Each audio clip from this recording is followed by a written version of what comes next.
Hi there, and welcome once again to our podcast. My name is Deidre Guy, and I'm the president of the Inclusive Workplace and Supply Council of Canada, or IWSCC, to save time.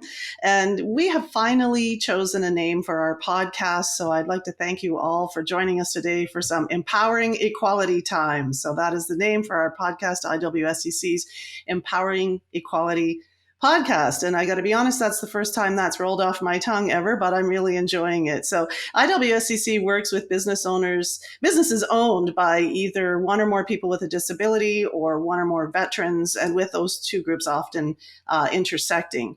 So I'd like to welcome you to the show. Our show today is produced by Pod Supply. And if you're watching this on YouTube, you'll see that we have ASL interpretation, which is sponsored by RBC Royal Bank and supplied by Maple Communications Canada. And I'm super excited today to have someone I like to call my friend, Mike Shoreman. We've just met over the last 6 months or so, but I was a fangirl of his for quite some time. And one of my staff, Alex, ended up going to an event that Mike was a speaker at. And I said, Alex, if you don't do anything else tonight, just let Mike know that I'm a fangirl and that I'm really interested in all the stuff that he's been doing and following everything on LinkedIn. So Alex and Isabel were both there, and they did a great job of getting to know Mike. And so we had the good fortune and pleasure of having Mike speak during National Accessibility Week here in late May and early June for our first annual National Forum for Disabled Entrepreneurs, which was a resounding success. And we were so happy to have Mike lead us off. So Mike, hello. Thank you once again for joining us on the podcast. Tell us a little bit about yourself. Who is Mike Shoreman and what do you do? Thank you. Well, thank you for having me, and I'm equally a fan of yours and IWSCC and all the amazing work that you do. So my name's Mike Shoreman. I am an educator, trainer, speaker, author, and athlete-ish through various adventures that I have gone on to help promote mental wellness and disability and inclusion and whatnot. But no, it's been interesting. I started off as an entrepreneur. And that started, several years ago, and that has transitioned over the years into what it's become now. So I'm trying to figure out a great way to get into the story, but I think one of the things that I'm really curious about, and maybe you can share a little of your story with us, but you wound up with a disability later on in life. This isn't something that you were born with.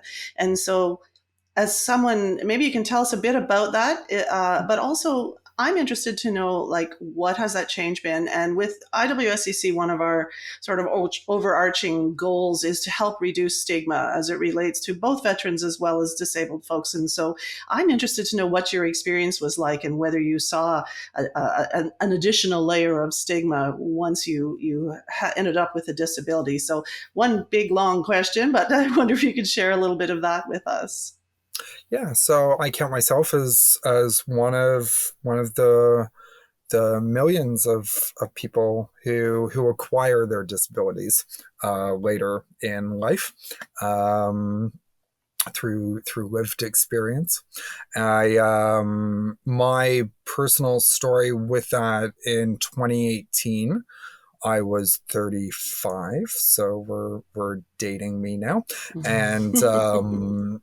And what essentially happened was my chickenpox from when I was a child re-emerged as shingles, but it was specific to attacking my ear. And when that happens, it's in either the eye or the ear. It's classified as a neurological condition called Ramsay-Hunt syndrome. It's a very rare condition. There are some other Canadians who have it. Olivia Chow, the mayor of Toronto, she had a very mild case. Justin Bieber, he also lives with it. And I developed it in 2018. And I went from being a fitness instructor. I was a paddleboarding coach. I had a very successful business in Toronto, and it immobilized me. So what Mm. happened in my instance, it affected the my vestibular system because it's connected to your ear. So in my ear, in my right ear, I have limited. I have hearing impairments. I live with tinnitus. A permanent part of this is vertigo. So when I turn my head from side to side or up and down, it feels sometimes like I'm on a merry-go-round. Oh, So that can provide challenges. And at the time, I went from being very fit to being unable to walk. So I lost my wow. mobility. So I spent the better part of a year in vestibular rehab therapy, retraining my brain ways to walk as much as possible. And so mobility, my vision was obstructed, hearing impairments and vertigo. Those were my main symptoms. And Wow. and what I would say from that would be, what was it like at the time? It presented so many challenges, as it does Mm. for many who go from being in one state to being in another. There's a lot of adjustments, with psychological adjustments and financial and support. But no, I felt very supported. Um, I felt very, very supported in my personal journey. I was very lucky. Still, I try to think about myself in that particular circumstance, and I back in another life was a kettlebell instructor for about 5 years, and so I'm still not in the shape I would like to be in, but I'm certainly still really strong and can definitely walk and hear. Although some in my life would argue that the hearing is going, but and so I think about there must have been a lot of real depression, and you must have really been on a cycle roller coaster of all these kinds of emotions. And is this, I mean, I think it's a testament to you to even have persevered to the point where you were able to walk again. But not only did you walk again, but you did something really super amazing. And that was your decision to paddleboard across the Great Lakes. So tell us a bit about that decision. Was this something you had thought of prior to your disability? Oh What kind of led you no. to do that? Oh no. No, did not think about this before. No, I think whenever we go through a shift or a big change, we see that in all aspects of our life. Right. For me, it was a loss of social life. For a long Mm. time, it was a loss of my independence. I was in a bathtub being bathed by my parents. Oh Um, gosh. it was Yeah. it was a very, very dark time for a long time. There was a lot of therapy. There was the loss. There was grief with the loss of the Mm. business that I built, and the Mm. loss of my independence and my social life, and in that, and in all of that, I would say my identity that I'd created for myself, it Mm. was gone. Yes. Yeah. So so there was a big mental health journey involved, and uh, and ultimately there was a mental health breakdown. Um, and a big emphasis in my rehabilitation and my recovery was placed on the physical and not the mental. Okay. Um, so so that came a little bit later, but it did come, fortunately. Mm-hmm. And when it did, it provided the tools and the coping strategies that I was missing at the time. that I could then implement. And then on the other side of all of that, um, I looked at it and I realized that I didn't want other people to feel as alone or isolated or scared as I had felt. So I had been working alongside Jack.org, which is a national youth mental health charity. And Okay. I have friends who have kids who are in the youth category, and they were struggling. And So, if I can interrupt real quick, you were already working with this organization prior to shingles and getting sick? so I got involved with them because of that experience, Oh, okay. and I started hosting events, and and and then the pandemic happened and everything kind of shifted. So with that, events went from this to this. Yeah. They essentially became non-events, and people were staying at home and reshifting things, and we designed a campaign to support them around me doing a physical act and people supporting it rather than everybody coming to a location together. Okay. Um, and that act was an attempt at crossing Lake Ontario in Okay. 2021. And from there, the idea to cross the Great Lakes was born. I attempted to cross Lake Ontario in 2021. Unfortunately, we raised a lot of money and we've raised a lot of awareness. Unfortunately, I didn't reach my personal goal that year, but with that came the motivation and the idea, really, to try crossing all the Great Lakes in one summer, which we set out to do last summer. And accomplished. And yes, from May to August, yes. What a schedule. My goodness.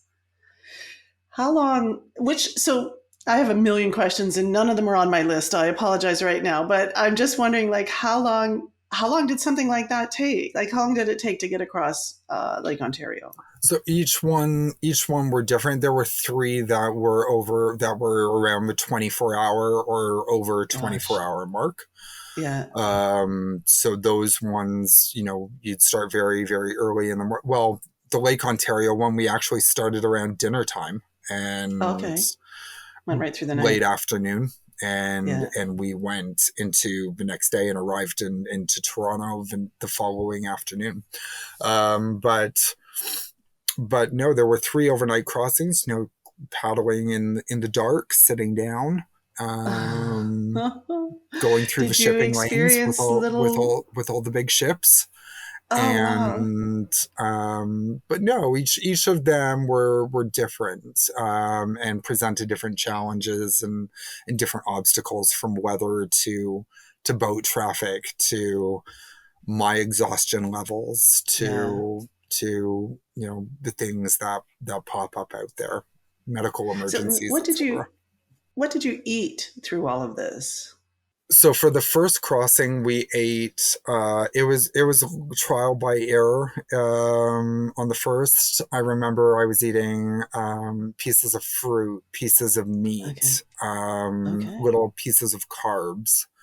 I was being hydrated with water and Gatorade on my back, and I was drinking it as I was going. Right. From there, that was a shorter crossing. That was the shortest crossing. You always start with the shortest, get the confidence, and then go after the big ones. So from there, we quickly realized that the amount of time that was being used to stop and to feed me Hmm. was way too long. So what we were going to do was switch me over to a liquid diet for the remaining four crossings. So I was consuming all Okay. of my calories and carbohydrates in shakes. So I was being fed Okay. every 30 minutes for sometimes close to 30 hours. Wow. I was just going to say, like right through the night and everything, you had a little bite every half hour. Wow. Yep, they would pass me a container with water and carbohydrate Yeah. powder and a squirt of Kool-Aid, which is very sweet. It's sickening, but it flavored it, Right. and I would down it, and it would. But I was consuming thousands and thousands and thousands of Yeah. calories And then with turning right these around and burning them. crossings. Yeah. Yes. So what about wildlife? Did you run into any eels or fish or birds? What Saw was, some fish, saw some big yeah, fish, but I didn't see yeah, any eels, fortunately. But saw some yeah, beautiful, beautiful birds. right. But the weather, was treacherous at some points. We saw there was a bat in the middle of Lake Ontario that was circling our boat, my support Oh, boat. yeah. Um, and then there were on Lake Superior, there were what are they? They're like deer flies Oh gosh. um Yeah. in crossing Lake Superior. So Yeah. yeah. Wow. So you must have had times when you thought, oh my gosh, I can't do this any longer. And especially when you tried it the first time and ended up not being able to do it any longer. How did you kind of manage that? Because that would be difficult, I think. And then, so did your experience too, the first time where you didn't cross completely, did that help feed you on the subsequent journeys? It definitely did. It definitely gave me the motivation. I knew from that what it felt like, and I didn't want to feel that way. I didn't want to Okay. feel that way again. Yeah. So there were things that were put into place, for instance, to make it easier for me. So on each crossing there was a support boat, a motorized support boat that was, what's the word, idling, going very, Okay. very slow, either close to me on my side, or ahead of me, or behind me, in times of extreme struggle or exhaustion, or um, we would call Joe. Joe was a team member on my team. They would call Joe Crisis. Joe's nickname is Crisis Management. Um, I'm Crisis. I'm the Crisis. Yeah. Joe's job was to manage me in situations. And Joe and I really bonded through these crossings with various conversations, in times of real struggle. Joe would come and lean off the back of the boat or off the side of the boat. Yeah. We would have conversations and talk about life, and he would distract me for Okay. however long I needed to be distracted until my Yeah. mindset was switched. Got back. Did you take breaks? Did you say, okay, I'm not paddling for 15 minutes? Was that part of the process, or did you just do your best to carry on? Yeah, no, I think that was the. I'm sorry, can you repeat that? Just wondering if you took scheduled breaks where you stopped paddling and just took a break, or if you just did your best to continue paddling the full Just did time. my best to continuing Wow. and keep paddling. Yeah, no, Yeah. there was with being, consuming 32 to 35 liters of fluids. I was going to the bathroom every 10 minutes. We Oh, decided goodness. that, the first crossing I was very shy about it. Yeah. I went into the water. I told them all to stop the boats, turn around, look the other way. Um, by the second crossing, I was not shy about it. And, No. when you're consuming 32, I was going to the bathroom every 10 minutes. Yeah. So, and So they you were just went. my team knows detailed information about me and all that looked like. Wow. Wow. What an experience. Would you do it all over again, knowing what you know now? Would you do it I again? would. I Yeah. would. So, this year looks a little bit different with what I'm doing now. But but no, there has been some talk about what's going to happen in 2024 Okay. for an organization that supports persons with disabilities, and the planning is in stages right now for that. There will be a Okay. crossing in 2024. So we'll see you out on the water again. You'll see me out on the water again. I'll be the Oh oldest wow, person good out for you. there. Just keep going. Just continue every year until you're like, Hazel McCallion it, get up there around 100 and keep paddling across. Absolutely. I saw that you got to meet Hazel and the Prime Minister and quite a few other people through this experience. That must have been very cool. Yeah, no, Hazel McCallion was, I was very fortunate in that she was a big supporter of mine throughout the campaign. I was very fortunate in that this garnered a lot of attention from municipal, provincial, and federal leaders. Right. And Hazel McCallion was on shore that day when I made Amazing. the final crossing into Toronto, which was really really lovely. I Um, bet. and there's a feature film coming out about all of this, and Hazel McCallion's featured in that film, which is lovely, and the Prime Minister makes an appearance in it as well. As you mentioned, I was very fortunate in being invited to be congratulated in Ottawa at the House of Commons and by the Prime Fantastic. Minister. Wow. Well, we're going to talk about that movie in a bit, and I've seen the trailers for it. You were kind enough to send them to us here at IWSCC, and I just love them. I can't wait to see the full movie. But I wanted to just bring back to the support work that you do for mental health, especially for youth. What do you think is missing from mental health support in Canada for youth in particular? Do you have a couple of things that just pop to mind? I would say access to care is Yeah. is the biggest challenge, um, and still stigma. Stigma, the eradication of stigma is a top priority for all mental health, for all national mental health organizations. Hmm. And and even now, we've come so far in the last 20 years. 20 years ago, we weren't talking about mental health the way that we are now. Nowadays, you see it in CSRs. It's built in. Hmm. Hmm. Insurance agencies are covering mental health, and they weren't doing that even 5 years ago. So things That's are right. changing. However, there's still such a stigma.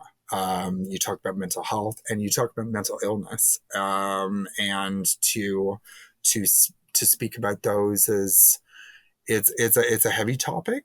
But the reality is that all of us know someone who has lived with or who is living with mental health Hmm. challenges right now. Hmm. So the fact that we have all of this stigma still is surprising, and the only way that we move forward is to continue having the important conversations. Agreed. And especially with what you're doing and sharing with this movie, I think is going to go a long way. Yeah. And I know that you're doing a lot of things to make sure that it gets the right exposure. And so you've said earlier you were a business owner prior to your illness, and now you're an author, a public speaker, and an advocate for mental health. What else do you have on the go? And this is when you can talk about that movie. Yeah, Love to hear more about so the movie. the entire journey was documented by a filmmaker named Matthew Wagner. It's a 2-hour feature length film on the Canadian mental health crisis, examining Canadian attitudes, behaviors, the roles and responsibilities of Canadians, the media, government, while following my mental health story and then the crossings of the Great Lakes. It's interesting. There's some Canadian history interwoven in here. They talk about the Great Lakes history, Oh, the right. shipwrecks that are on there. We talk about there are different we cover Vicky Keith, who Hmm. swam across the Great Lakes in 1988. She's covered in that, and it's a nice nod to her and her work and her legacy. And yeah, so the film follows all of that, and will be released into the Canadian and the international film festival circuit in September. So And sorry. go ahead. Go ahead. And no, it's exciting. I'm Bell Let's Talk Week is already a very, very busy week for me. With I'm doing events on World Mental Health Day and World Disabilities Day, Persons with Disabilities Day. So there's going to be a lot of education, and a lot of organizations, post-secondary institutions have already reached out to discuss licensing the film for educational purposes, Nice. and then speaking on accessibility, disability issues, inclusion, and then mental health.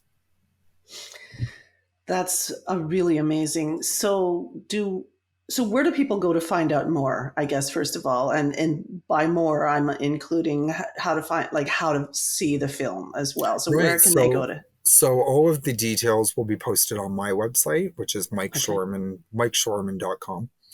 Okay. There's actually an entire tab now dedicated to documentary, Oh, fantastic. and all the information on where it has been played, where it is being played, and all of those kind of details will be released then. So I'm just bringing this back to IWSCC's sort of mission, which is to support businesses owned by people who have disabilities as well as veterans. Um, and so, as a person who owns a business and is also disabled, what advice would you offer to someone with a disability that is looking to start a business or maybe already in business? Do you have any thoughts that you would share with them? Yeah, I would. The first thing that comes to mind is strategic partnerships Okay. and aligning yourself with with organizations and companies that share the same mission and values that you do. So, Okay. for example, one of the experts that is being interviewed in the film is the director of CAMH. CAMH Okay. is one of our partners. The chief medical officer of Talk Suicide Canada. Okay. So aligning yourself with people who share similar interests, the same vision, mission, goals. You're going down the same road, and by partnering with these, it expands your network. Beautiful. Thank you. So, what's next for you, Mike? What's next for Mike Shoreman? What I know you've mentioned about another crossing in 2024. What else have you got on the go that you can share with So the us? film, so yeah, the film is going to tour the festival circuit for about a year and a half. This will be, Oh, wow. we're already talking, this will be in mental health disability organizations, colleges, high schools, universities across the United States and Canada. We're now working on licensing mass distribution to broadcasters. So this film really will be a big part of my life probably for the next year and a half, 2 years. Mm-hmm. It's my story, but it's through the eyes of the filmmakers. Okay. But I will speak on it. But what's exciting is that I'm just about finished wrapping up on my book, which is the experience through my eyes, not theirs. Okay. So that will be released in 2024, and just focused on education over the next kind of two years with this. Wow, that's so exciting. I mean, there's just so much going on. Did you have any idea that this would come about as a result of your plan to cross the Great Lakes? Like, was this a vision for down the road, or did it just kind of generically We knew that we happen? were going to film it. We didn't know what it was going to Okay. develop into. It was documented to help raise, awareness and funding. I don't think we ever thought that this would be turned into a 2-hour feature film with an original score, and that we would get, the biggest mental health advocates and leaders in the country to be in it. Yeah. That just developed. But it's a really nice ending to that part of it, and the beginning of something new. And the beginning. Yeah. One of my talks that I do is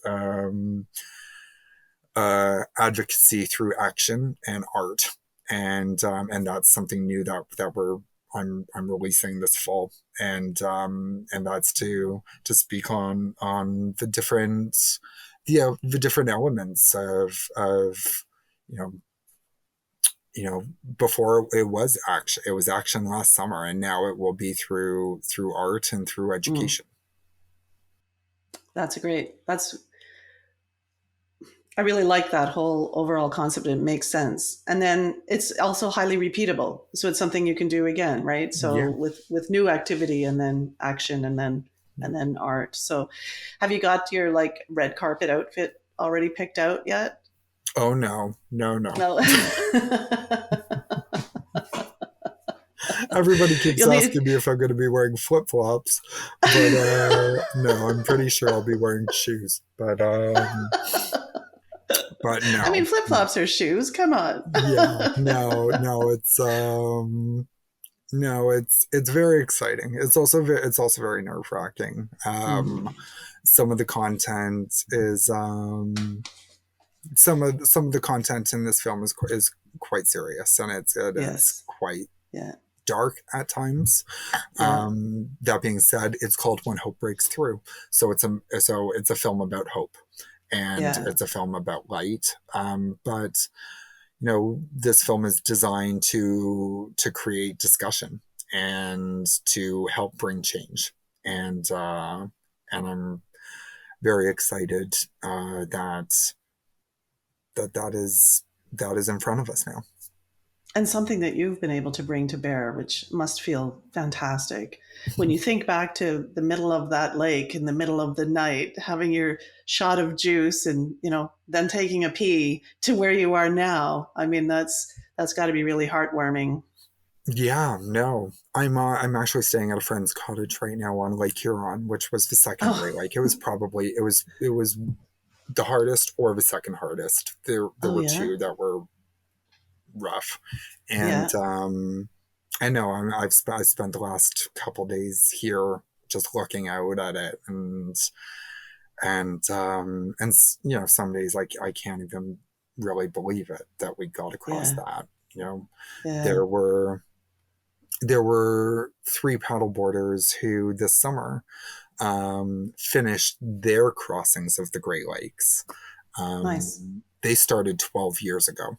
It took them Oh, 12 years to cross all 5 because of wow. weather, because of Yeah. how volatile these lakes can be, and the challenges Yeah. that pop up with weather and etc. Yeah. And for us to get across was a miracle in many ways. So no, I've been looking out and thinking, wow, like it's something to be back here. But no, it's a great place to be now.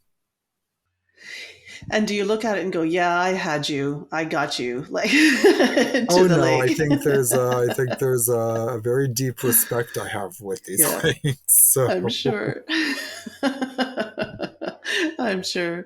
Well, listen, thank you so much for being here, Mike. It's great to hear your story again, and also some new stuff that I've learned today, which really I was hoping to. A lot of these podcasts I do for selfish reasons. I just want to get to know people a little bit better. But I know that people enjoy the podcast for that same reason also. So we really appreciate you sharing your time and your energy and your insight, but also your true story. And I think that that's really important. So I again appreciate you being here. thank you for having me. And thank again to all of you for joining us today. And thank you once again to Pod Supply for producing our ASL interpretation, sponsored by RBC Royal Bank and supplied by Maple Communications Canada. For more information about supplier diversity and inclusion, you can visit us on our website at iwscc.ca. You can find us on YouTube or also on your favorite social media platform. And don't forget to go to mikeshoreman.com and stay tuned with all the updates that are going on. And Mike, if we can at all get there, we plan to all be there for some showing of your movie, at least. I'm assuming be in the Toronto area, so we plan to be there. Thanks again for being here.